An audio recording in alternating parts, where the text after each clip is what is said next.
Hola Taurus Sun, Leo Moons, welcome to your 2020 Sun Moon reading. When you view it is when you were meant to see it. It doesn't matter the time of year. I'm doing them in order of requests and comments.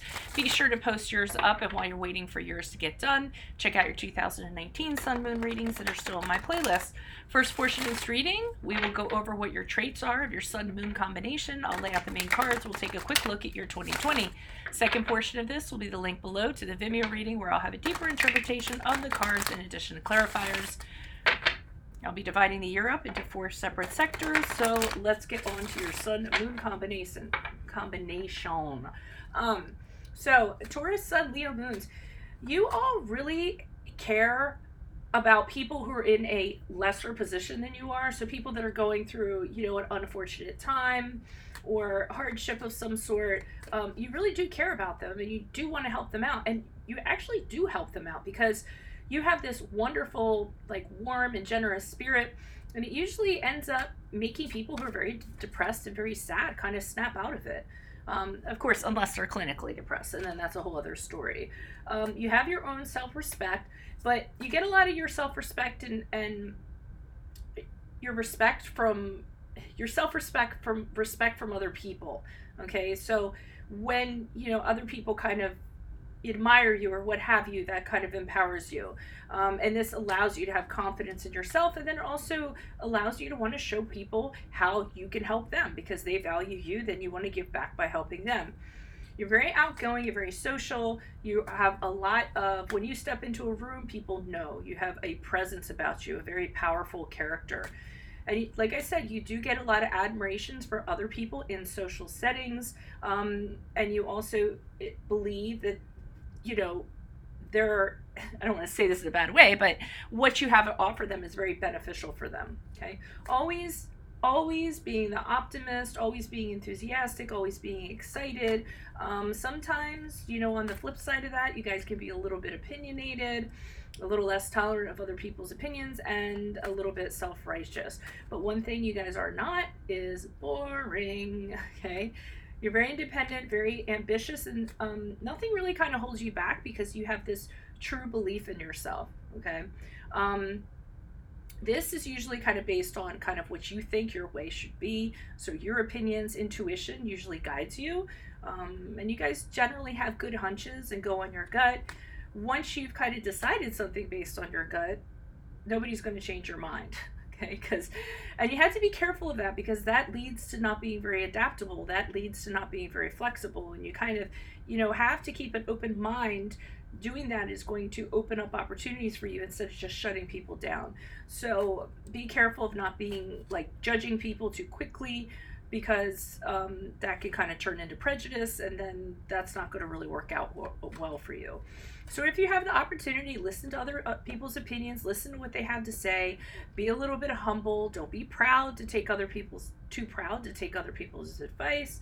You are a very practical person. That comes from your Taurus, but you also like a lot of drama, you like a lot of flair. That comes from your Leo.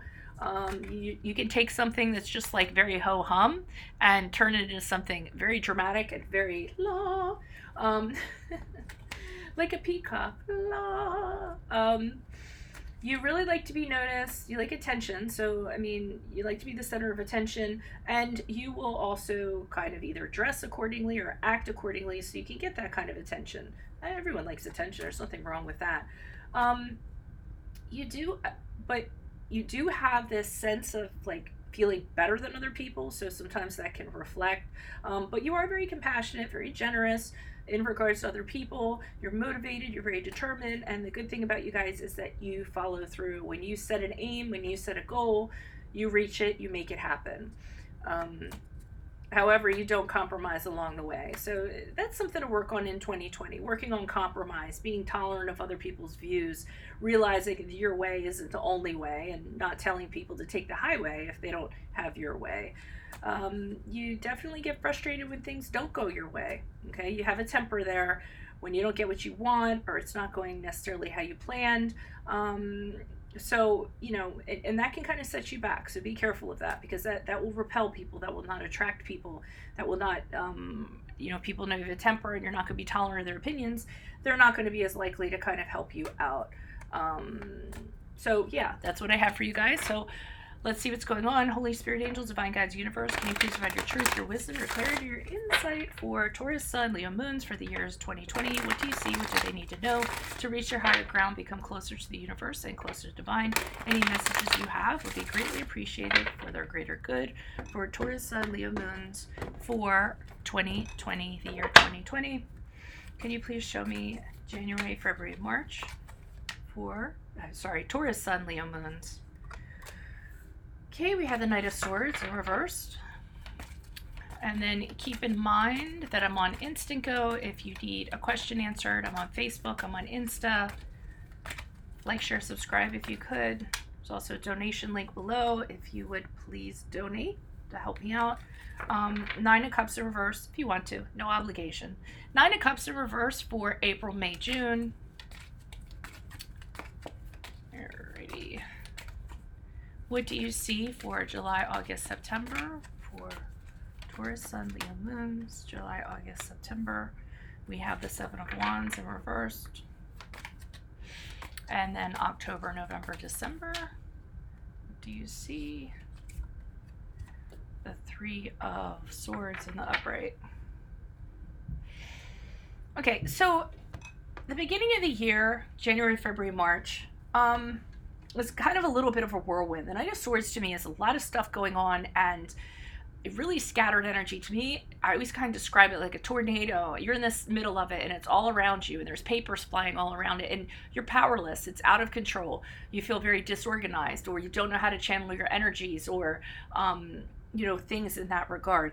It could be a person. The Knight of Swords is this person who they stir up a lot of drama, they kind of make things happen, and then what they do is they're like, oh, I didn't do anything, like they deny having done that. So I mean, it could just be your general environment that you're having, or it could be somebody that's kind of stirring this up kind of around you.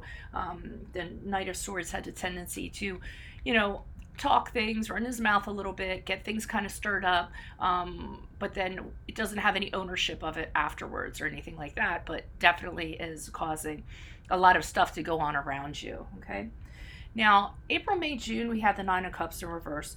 This could be this Knight of Swords here. Okay, I could see this person being a narcissist, somebody that has their own agenda, and they're kind of stirring up the dust around you, kind of poking the bear, kind of whatever, so that they can kind of get what they want, so they can manipulate the situation for themselves, okay? Because this person is all about themselves, their own agenda.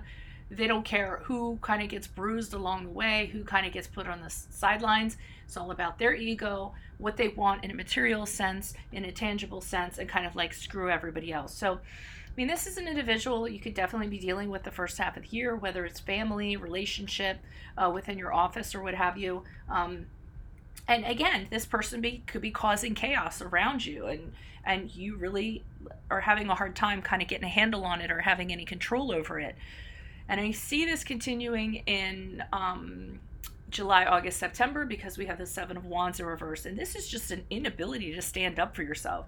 It's an inability to overcome a challenge or, stop something that is happening. So here's where the powerlessness really kind of starts to kick in. Whoever this person is, whoever this entity is, you find yourself kind of feeling like you can't take it on.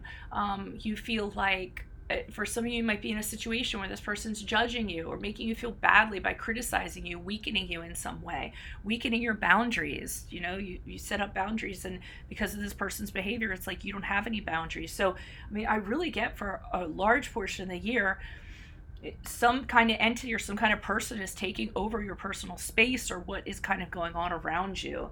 And this could be a boss. It could be whoever. Now, the Three of Swords is here for October, November, December.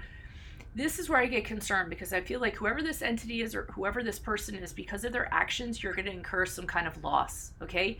So you could lose your job, you could be separated from somebody or an individual, some kind of project could fall through. Whatever it is, you're going to be feeling it. And I feel like this person is definitely trying to affect you. Now, I know this is a very negative reading, but I always say, hope for the best, prepare for the worst. Obviously, if you see something coming and this resonates, you can head it off in the past, because like I said, I always say, hope for the best, plan for the worst, exercise your free will, okay? Which you always have the option to do.